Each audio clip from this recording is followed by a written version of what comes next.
Saudações, senhoras e senhores, aqui é Diogo Rafael Moreira do site controversiacatólica.com. A principal arma do demônio são as heresias, e aqueles que mais lhe servem e imitam são os hereges. É isso que eu gostaria de demonstrar cabalmente neste vídeo, que é uma continuação de nossa série sobre a história secreta das heresias. Essa série é de suma importância e irá culminar com a exposição do desenvolvimento das heresias no curso dos tempos e uma refutação a cada uma delas. Mas, por agora, nós precisamos mostrar o quão grave são estes erros contra a fé, as heresias. Isto é um conhecimento também ele perdido e que as pessoas precisam saber que as heresias no conceito de Jesus Cristo, dos apóstolos, dos santos padres, dos papas do passado, são algo que deve sempre ser evitado, porque é sumamente grave. E nós vamos ver isso olhando de uma forma paralela como que a atitude do demônio e a atitude dos hereges, de um lado, de outro lado, o pecado do demônio e o pecado dos hereges também, e, além disso, como o dano que causa o demônio e o dano que causam os hereges têm uma semelhança, podem ser postos em paralelo. E assim nós vemos que os hereges são aqueles que mais imitam a Satanás e, portanto, são os que mais lhe agradam, melhor lhe servem, e por isso nós podemos, com toda tranquilidade, dizer que a heresia é a principal arma do demônio e que ninguém contribui mais para a realização dos seus planos do que os hereges. Essa é a nossa tese, é isso que nós vamos demonstrar desses três modos que eu coloquei.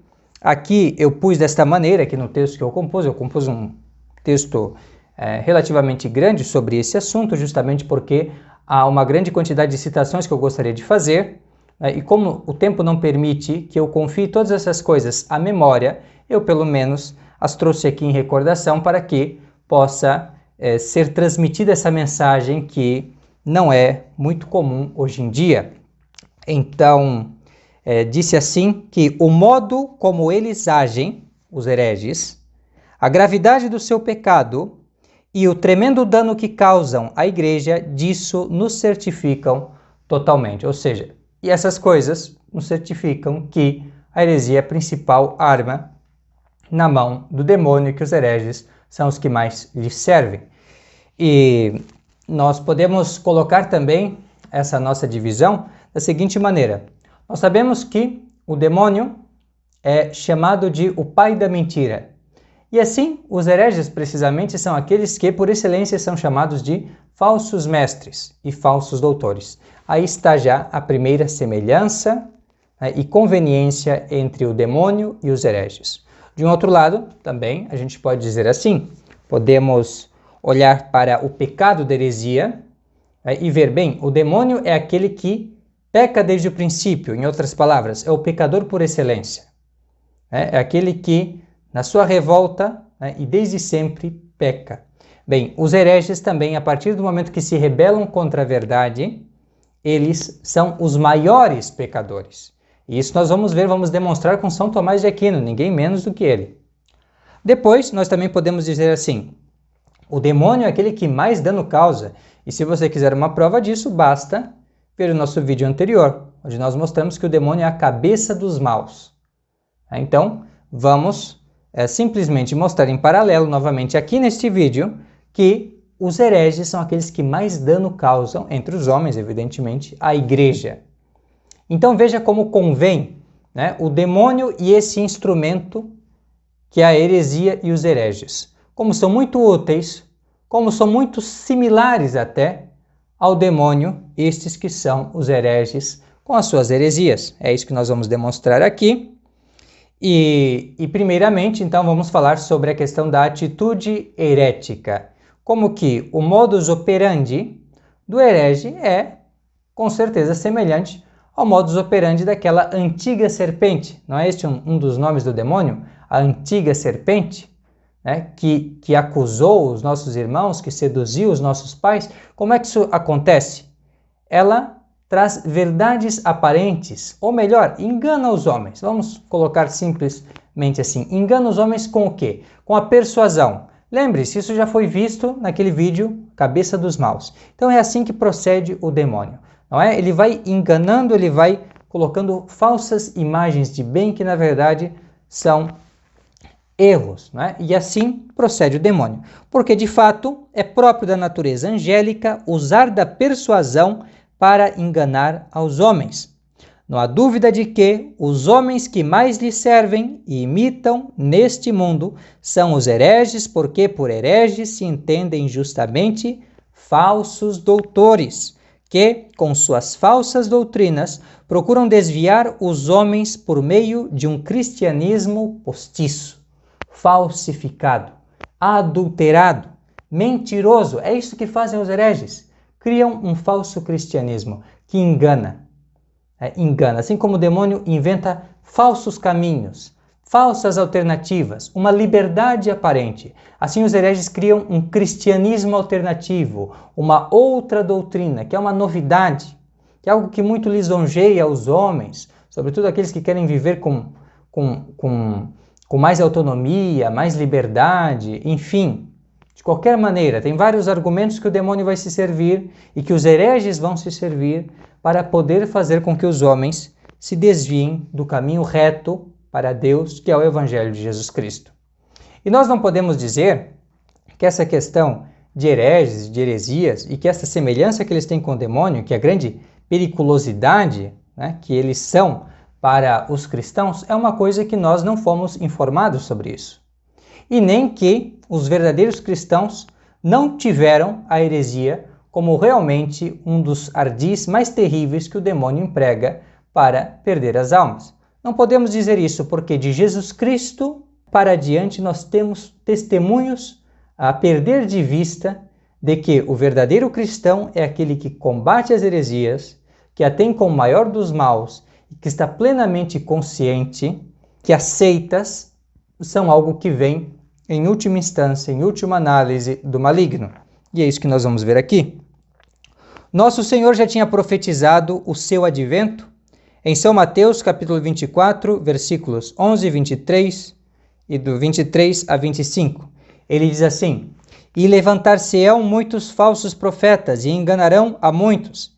Então, se alguém vos disser, olhai, aqui está o Cristo, ou ei-lo acolá, não lhe deis crédito, porque se levantarão falsos cristos e falsos profetas, que farão grandes prodígios e maravilhas tais, que, se fora possível, até os escolhidos se enganariam. Vede que eu vô-lo adverti antes. Isso disse nosso Senhor Jesus Cristo. E os apóstolos, conscientes de que já em seu tempo esta profecia havia se realizado, não pouparam, não hesitaram em usar toda a sua autoridade para combatê-los, e não só eles os combateram, mas também pediram para que os seus sucessores sempre combatessem os hereges. E aí nós já temos uma nota da verdadeira igreja de Jesus Cristo, da verdadeira igreja que pode dizer, eu sou a igreja apostólica, eu sou a igreja dominical, aqui por dominical se entende do Senhor Jesus Cristo, eu sou a verdadeira igreja, a igreja católica. Somente pode-se dizer assim, aquela que, em atenção aos preceitos de Cristo e dos apóstolos, combate a tempo e contratempo as heresias. Esta é a verdadeira igreja. Isso nós vamos ver aqui com alguns testemunhos escolhidos da Sagrada Escritura. Aqui nós vamos começar, né, com São Paulo, que denuncia esses falsificadores da palavra de Deus da seguinte maneira. Na verdade, ele mesmo põe o peso da sua autoridade para combater qualquer um destes que possa vir trazer alguma inovação. Diz ele: se alguém vos anunciar um evangelho diferente daquele que recebestes, seja anátema. Não pode mudar-se a doutrina de Jesus Cristo, não pode se anunciar um novo evangelho. Aqueles que o fazem são aquilo que São João, apóstolo, vai chamar de sedutor, ou anticristo, ou então são homens que dissolvem Cristo. Isso está na sua primeira epístola, capítulo 4, versículo 3, na sua segunda epístola, no versículo 7. E também manda São João que nem sequer seja dado ao herege saudação alguma, abre aspas, não o recebais em vossa casa, nem lhe digam Deus te salve.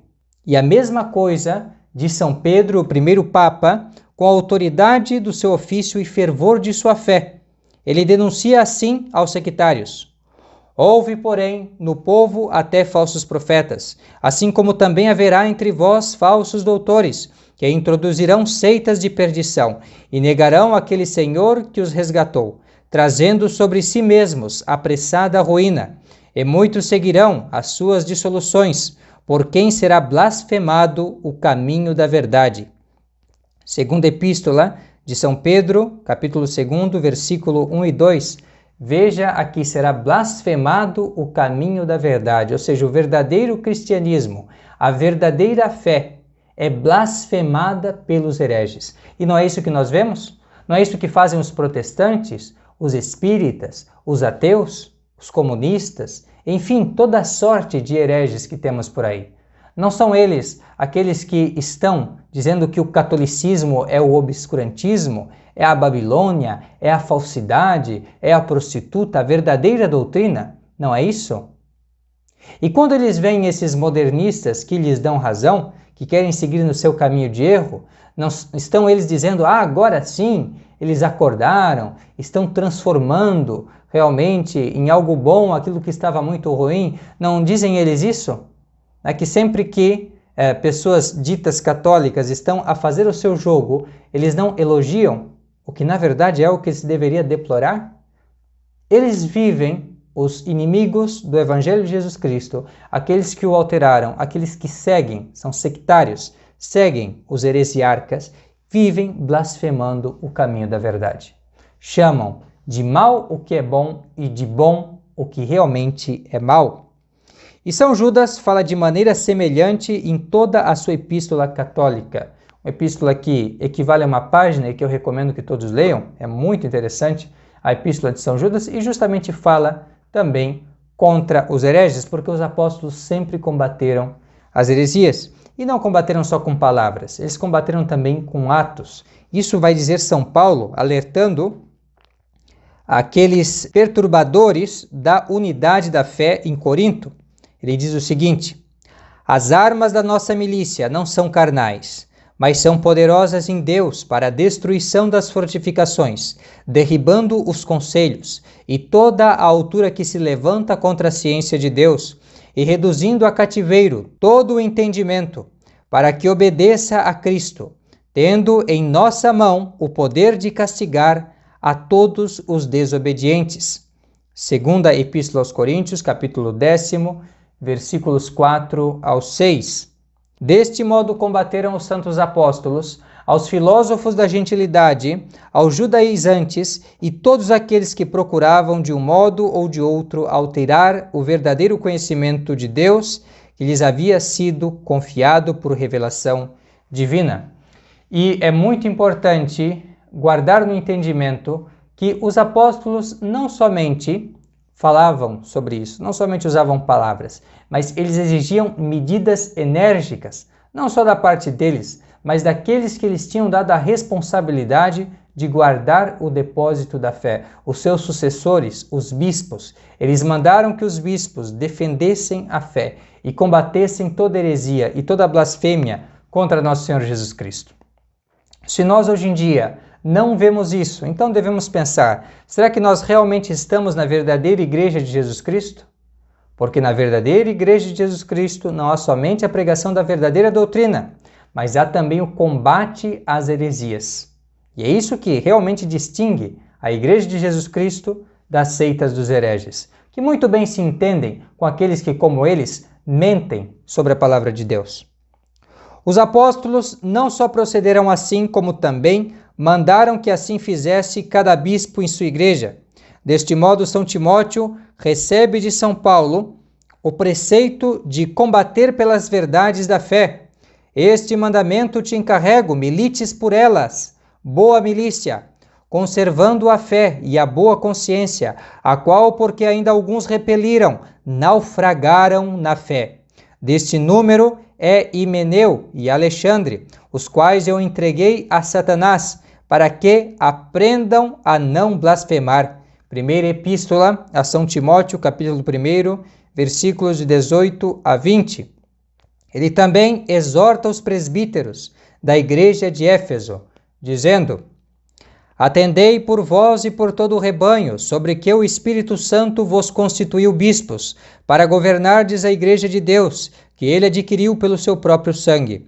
Porque eu sei que depois de minha despedida, hão de entrar a vós certos lobos arrebatadores, que não hão de perdoar ao rebanho, e que dentre vós mesmos hão de sair homens que hão de publicar doutrinas perversas, com o intento de levarem após si muitos discípulos, por cuja causa vigiai, lembrando-vos que por 3 anos não cessei de noite e de dia, de moestar com lágrimas a cada um de vós. Atos dos Apóstolos, capítulo 20, versículos de 28 a 31. E novamente de São Paulo: Guardai-vos dos cães, guardai-vos dos maus operários, guardai-vos dos falsos circuncidados. Escrevia o mesmo apóstolo aos Filipenses, capítulo 3, versículo 2. Os cães, estes cães referidos aqui, sendo os mesmos referidos ali como lobos arrebatadores, isto é, os falsos doutores, os hereges. Os apóstolos, então, não só nas palavras, mas nas ações, sempre se portaram contra os inovadores, os hereges, aqueles que são uma grande arma do demônio para enganar os cristãos, os fiéis, qualquer pessoa que busque a verdade, com erros, com persuasão, com argumentos, com falsas razões, com falsas filosofias. Enfim, é próprio da verdadeira igreja combater erros contra a fé, contra a verdade revelada, porque o cristianismo não é somente uma forma de vida, né, como dizem alguns, uma filosofia de vida. Não é somente algo assim para ser vivido na moral, mas também é um conjunto de verdades que nós devemos crer para nos salvar, e a partir dessas verdades, aí sim, vem todos os preceitos e todas as práticas.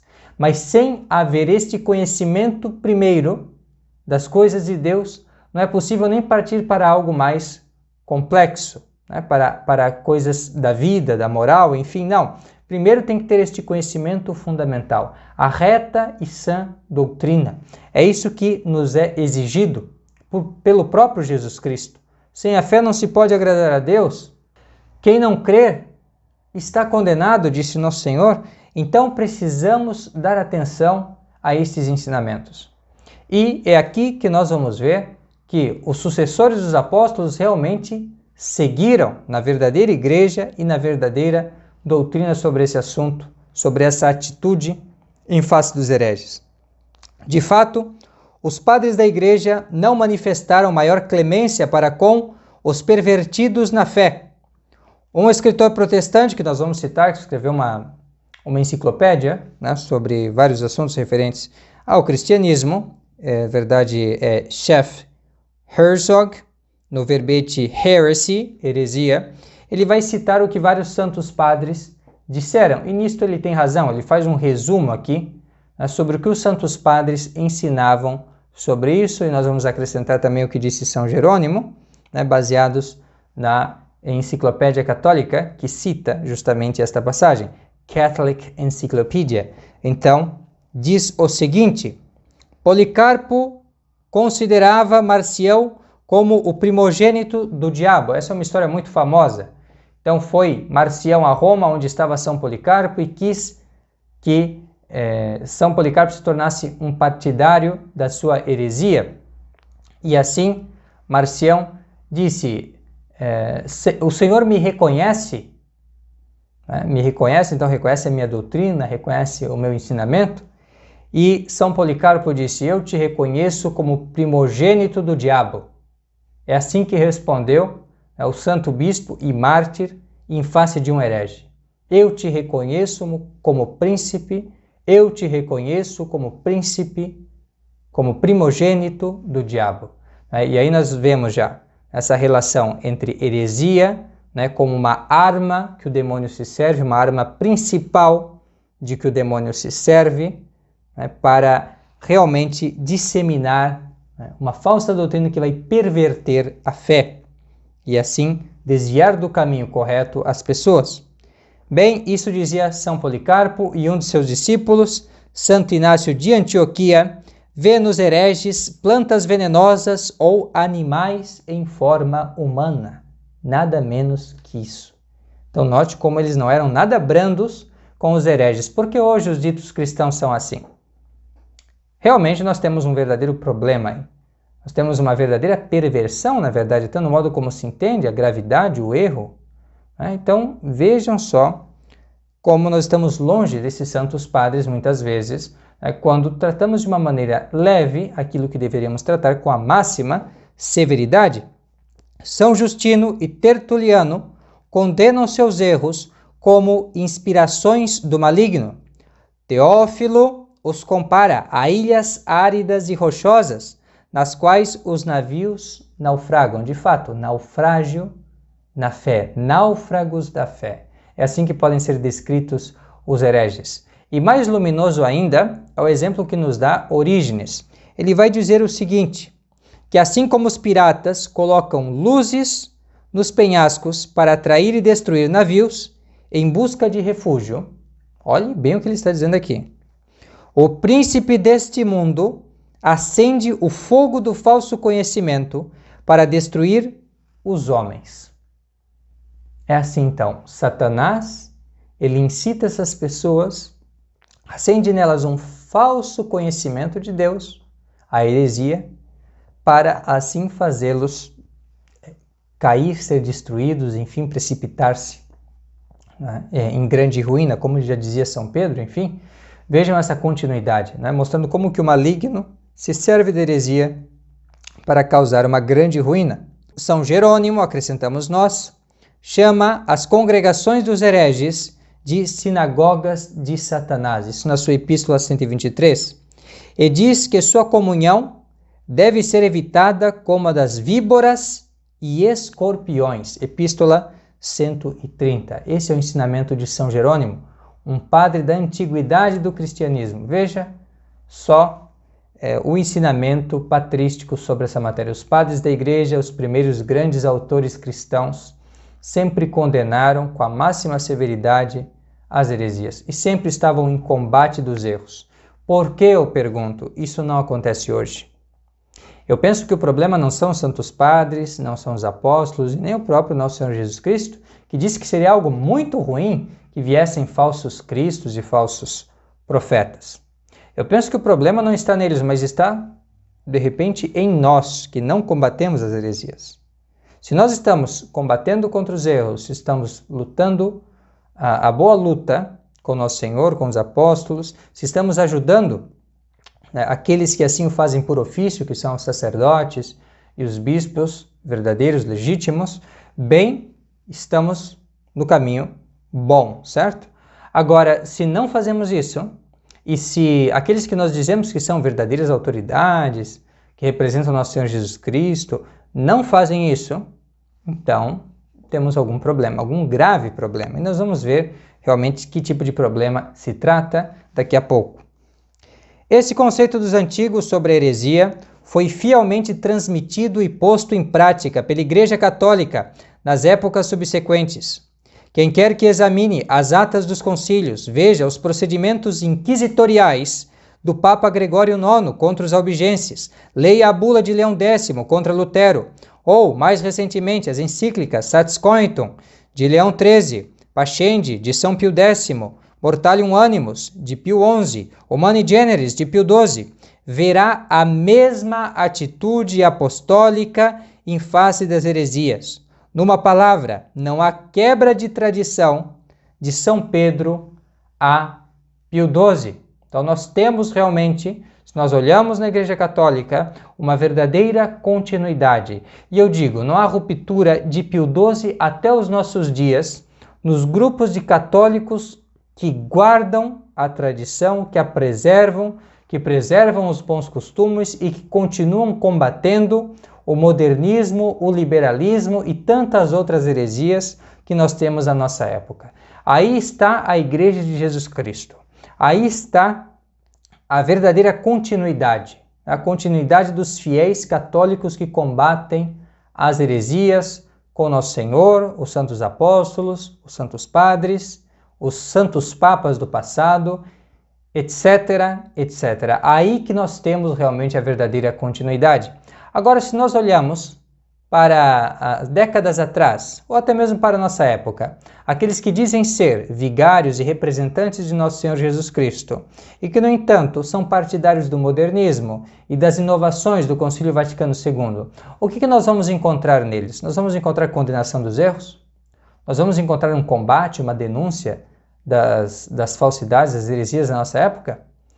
Muito minguadamente, muito raramente. Na verdade, eu vou dizer para vocês, se eles falam de algum tópico de lei natural, é muita coisa. Eles preferem passar a maior parte do seu tempo em sinagogas, em congressos ecumênicos, onde eles, em vez de condenar os hereges, rezam com eles, dão-lhes presentinhos e muitas outras coisas. Será que isto é postura de católicos? Ou, na verdade, é postura e marca registrada dos mesmos hereges? É isso que eu questiono, é essa coisa que eu gostaria de perguntar a você e levá-lo à reflexão. E vamos, só para mencionar de passagem aqui, o que estes ditos papas de João 23 para cá vêm fazendo, e se isso tem alguma coisa a ver realmente com o que os santos apóstolos, os santos padres, os santos papas do passado fizeram, a atitude que tiveram em face das heresias. Foi essa a atitude da igreja ou foi essa a atitude marca registrada dos hereges, da atitude herética? Então, vamos ver o que nos sugerem os fatos. Quem quer que considere o adornamento de João 23, o culto do homem de Paulo VI, o encontro de Assis de João Paulo II, a nova evangelização de Bento XVI e a cultura do diálogo e do encontro de Francisco, rapidamente notará uma ruptura com o modo de proceder dos apóstolos, dos santos padres e da Igreja Católica em geral, além de achar nelas uma flagrante violação do preceito do mesmo Cristo, que manda submeter ao Evangelho os infiéis, São Mateus capítulo 28, versículo 20, e tratar como pagãos e publicanos aos que não dão ouvidos à Igreja, São Mateus capítulo 18, versículo 17. Violam porque, de fato, nem pedem que seja submetida toda a nação, toda a inteligência a Jesus Cristo, nem clamam para que sejam tidos como pagãos e publicanos aqueles que ensinam falsas doutrinas. Quando que nós vimos um destes ditos papas, esses ditos bispos, condenarem o protestantismo, o espiritismo? Quando é que nós vimos isso? Num documento dizendo que deve-se pregar contra essas pessoas, esses falsos doutores. Pelo contrário, ensinam que se deve dar toda a liberdade a eles. Eles devem ensinar tranquilamente as suas falsas doutrinas. É isso que eles dizem. Eles dizem que nós devemos buscar juntos a verdade, como se Jesus Cristo não fosse a verdade e a igreja não pregasse a verdade. É realmente um absurdo. E nós vemos que essa atitude nova, qualificada por Pio XII como irenismo, esse pacifismo, esse querer estar bem, até no campo dogmático com os hereges, isto porque dissente do modo de agir da igreja do passado e ainda mais por ser aplicação de heresias já condenadas, a saber, do liberalismo e do modernismo, promove sem dúvida, aqui dizemos com Pio XII, promove sem dúvida a união pacífica de todos os homens, mas somente para juntá-los em uma comum ruína. Isso está na encíclica Humani Generis. Nós apenas parafraseamos aqui, explicitamos alguma coisa, mas é isto, em substância, é isto. Eles estão promovendo uma unidade, mas uma unidade no quê? Na verdadeira fé e na salvação? Não, na falsidade, na enganação e assim na condenação eterna. É isso que estes falsos papas do Vaticano II fazem.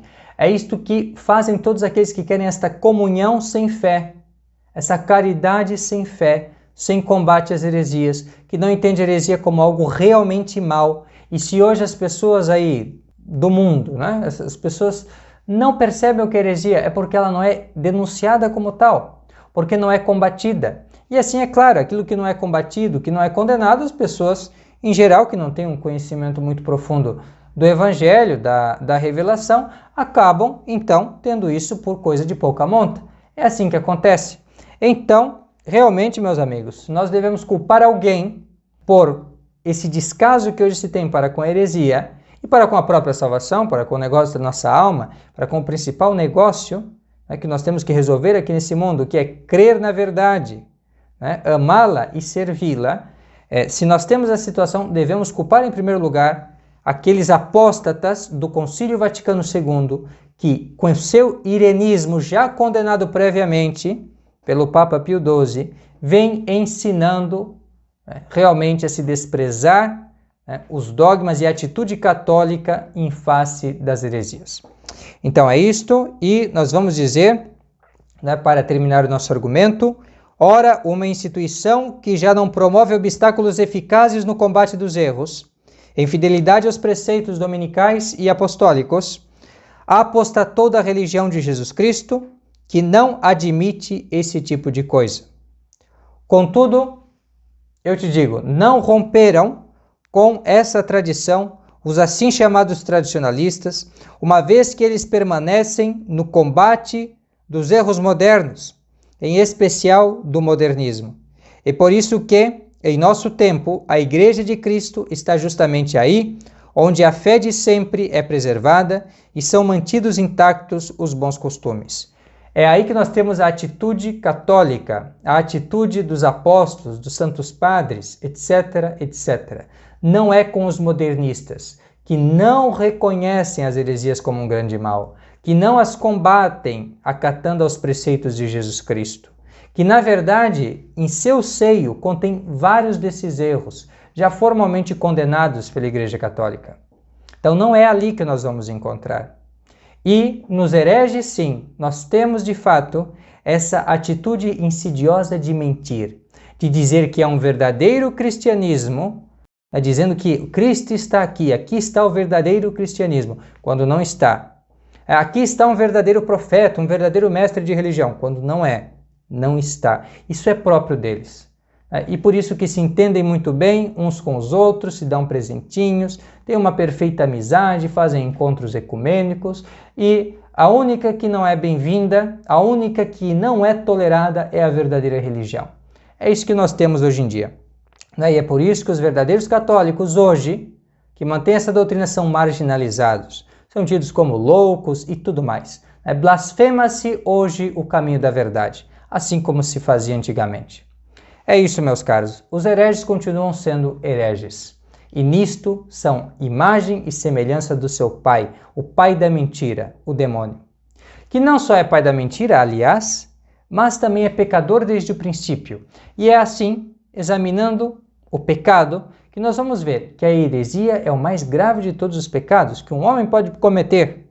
E assim nós vamos ver como que a heresia tem esta semelhança e como é um grande instrumento, portanto, nas mãos de Satanás. Esta é a segunda parte da nossa exposição. Aqui vamos falar muito brevemente sobre a gravidade do pecado de heresia. Os hereges também servem e imitam ao demônio mais perfeitamente, porque a infidelidade é o mais grave de todos os pecados, e das espécies de infidelidade que existem, a heresia é a pior de todas. Isto nos vai explicar São Tomás de Aquino na Suma Teológica, ou Suma de Teologia, a Secunda Secunde, questão 10ª, artigos 3 e 6. Eu vou citá-los aqui, e isso também vai ser encontrado no nosso site Controvérsia Católica, podem acessar e ter acesso a todas as fontes, citações aqui desse nosso vídeo. Vamos deixar lá, e aqui nós vamos ler realmente as próprias palavras de São Tomás, tratando desse assunto da infidelidade, que é o gênero, a infidelidade é a descrença ao qual pertence a heresia. Então, há vários tipos de descrença. Existem os pagãos, que negam totalmente o Evangelho, existem os judeus, que aceitam o Antigo Testamento, mas negam o Novo Testamento, e existem os hereges. Então, tem pelo menos essas três espécies assim, de uma maneira bastante sumária.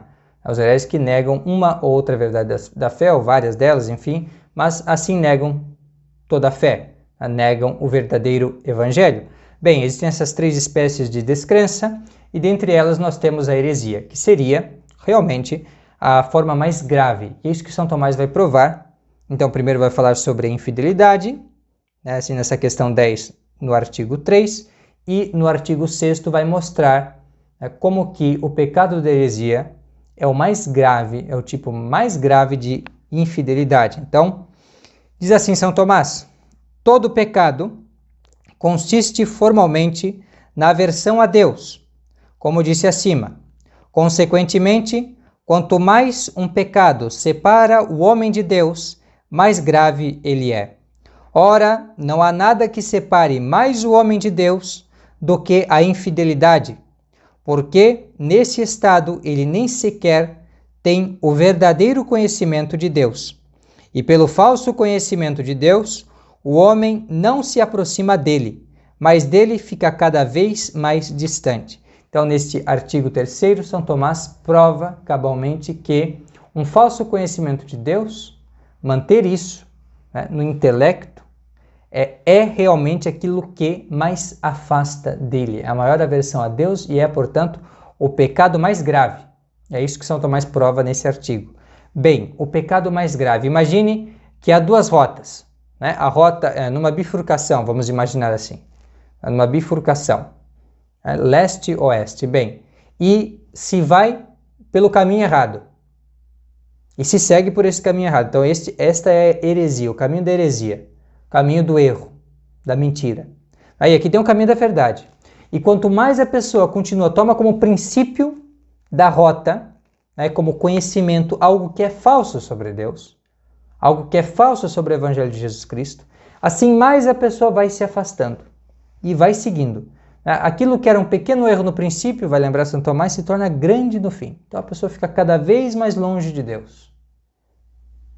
Aí você entende por que lutaram com tanta energia os homens de Deus contra os erros, contra as heresias, porque elas são as coisas que mais afastam de Deus. Isso é o que nós devemos entender, então, sobre essa matéria. Então, a infidelidade, de uma forma geral, a descrença da verdadeira doutrina é o que mais separa de Deus. Mas, se nós olhamos as espécies de descrença, qual delas é a pior? Isso nós vamos ver nesse artigo 6º que vamos citar aqui. Quem resiste à fé, depois de aceitá-la, peca mais gravemente contra a fé do que quem resiste sem tê-la aceito. Assim como quem não cumpre o que prometeu, peca mais gravemente do que se nunca o tivesse prometido. Desta forma, a infidelidade dos hereges, que confessam sua fé no Evangelho e resistem a essa fé corrompendo-a, é um pecado mais grave do que o dos judeus, que nunca aceitaram a fé do Evangelho. Porém, continuando aqui, no entanto, visto que os judeus aceitaram a figura desta fé na lei antiga, que eles corrompem com suas falsas interpretações, sua infidelidade é um pecado mais grave do que a dos gentios, porque estes não aceitaram a fé do Evangelho de maneira alguma. Então, de um lado, nós temos que a infidelidade é o mais grave de todos os pecados, a descrença, e de outro lado, nós temos que, de todas essas formas de infidelidade, nós podemos dizer que são espécies desse gênero de infidelidade, então a mais grave é a heresia, porque é aquela que nega mais, é aquela que nega de uma maneira com mais advertência, com mais conhecimento, não é? E com menos desculpa. Então, o herege realmente é aquele que mais peca, e assim aquele dos homens que mais se assemelha ao pecador desde o princípio. E como há entre eles essa conveniência, também podemos dizer, é aquele que mais o serve. Claro, o demônio ele vai trabalhar com a matéria que ele tem. Então, se aqueles que mais pecam, aqueles que mais então estão sob a sua escravidão, sob o seu domínio, são os hereges, certamente, ele vai usá-los mais. Não é? E é assim que realmente nós vamos verificar no curso da história, como a antiga serpente se serviu destes porta-vozes. E não só a antiga serpente, nós podemos falar também, o demônio é um homicida desde o princípio, ele detesta o homem, ele é também aquele grande dragão que persegue a igreja, que a combate, e esse grande dragão, esse homicida, ele realmente é muito bem servido pelos hereges, porque ninguém causou mais dano à igreja de Jesus Cristo e às próprias almas do que os mesmos hereges. É isso que nós vamos ver agora nessa terceira e última parte da nossa exposição. Com isso aqui, nós vamos encerrar esse vídeo. Vamos falar realmente sobre esse prejuízo que causam à igreja os hereges. Além disso, e para concluir, comprova-se a maior serventia e semelhança dos hereges ao demônio pelo maior dano que estes causam à igreja. Santo Afonso Maria de Ligório, no prefácio de sua Storia delle Eresie, con le loro confutazioni, observa que por maiores que tenham sido as perseguições que a igreja tenha sofrido por causa da idolatria dos gentios, ainda maiores foram aquelas que ela teve de suportar dos hereges, saídos do seu próprio seio. Desses homens ímpios que, por orgulho ou ambição ou por licença de costumes, esforçaram-se para rasgar as entranhas de sua própria mãe. Aqui, quando Santo Afonso Maria de Ligório fala em soberba, ambição, licenciosidade de costumes, então aqui ele sempre está querendo dizer causas remotas da heresia. Aquilo que é a causa própria, principal, próxima da heresia, realmente é um falso conhecimento de Deus. Aquelas falsas luzes acendidas pelo maligno, de que falava Orígenes. Então, isto é realmente o mais próximo. Porém, se formos pegar um motivo mais remoto das heresias, nós podemos ter a soberba. O São Pio X, quando fala dos modernistas, na Pascendi ele fala que a principal causa, realmente dessas heresias é esta soberba, a causa remota, podemos dizer assim. Aí assim também se pode falar de Lutero, que foi a licença dos costumes para ele poder justificar a sua indecência e imoralidade perante Deus. Então aí ele inventou isto, esse falso conhecimento. Porém, o que é o mais próximo é realmente mais característico do herege, é este falso conhecimento e transmitir este câncer, esta praga, para os demais. Então é isso que faz o herege. Por isso a heresia foi chamada de câncer. Propaga-se como um câncer, diz São Paulo, na segunda Epístola a Timóteo, capítulo 2, versículo 17, Uti cancer serpit, pois assim como o câncer infecta todo o corpo, a heresia infecta toda a alma, a mente e o coração, o intelecto e a vontade. É por isso também que recebeu o nome de praga, ou peste, pois não infecta apenas a pessoa contaminada por ela, mas aqueles que a ela se associam.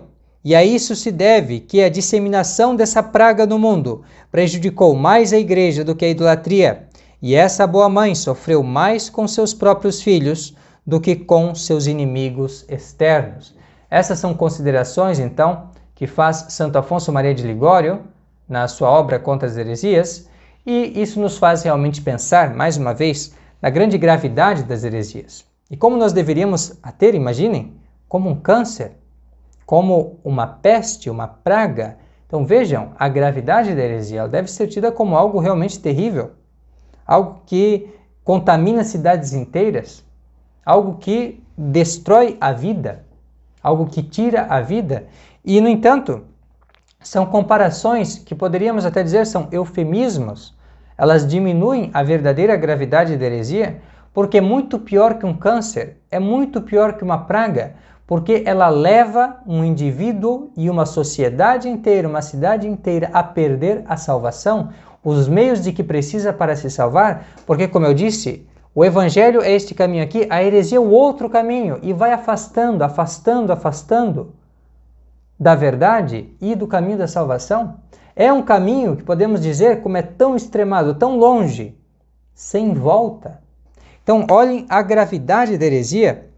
Portanto, se é sumamente útil e benéfico curar um câncer ou livrar-se de uma peste, assim também será de grande valor refutar todas as heresias, que em realidade são mais nocivas do que todas essas coisas, já que pervertem a parte mais elevada do homem, seu intelecto e vontade, e assim fazem com que este se mude de filho de Deus para instrumento do demônio.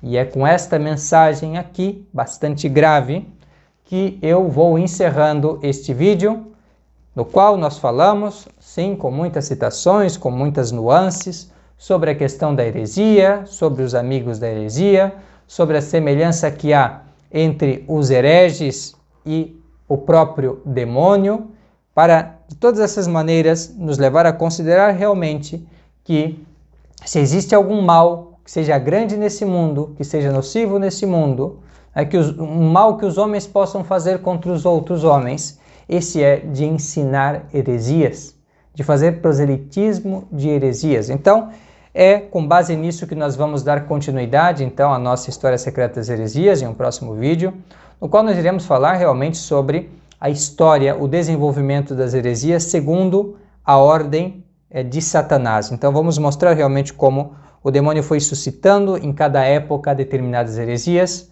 e, feito isso, nós vamos ter toda a liberdade para poder começar uma refutação geral das heresias. Mas isto é para outro momento.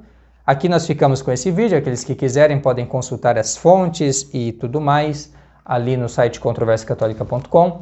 Também podem rever o vídeo, se for o caso. Bem, tem muita informação aqui, não é? Que foi uma compilação aí de alguns estudos que nós fizemos durante esse último mês, sobretudo a respeito dessa questão da heresia.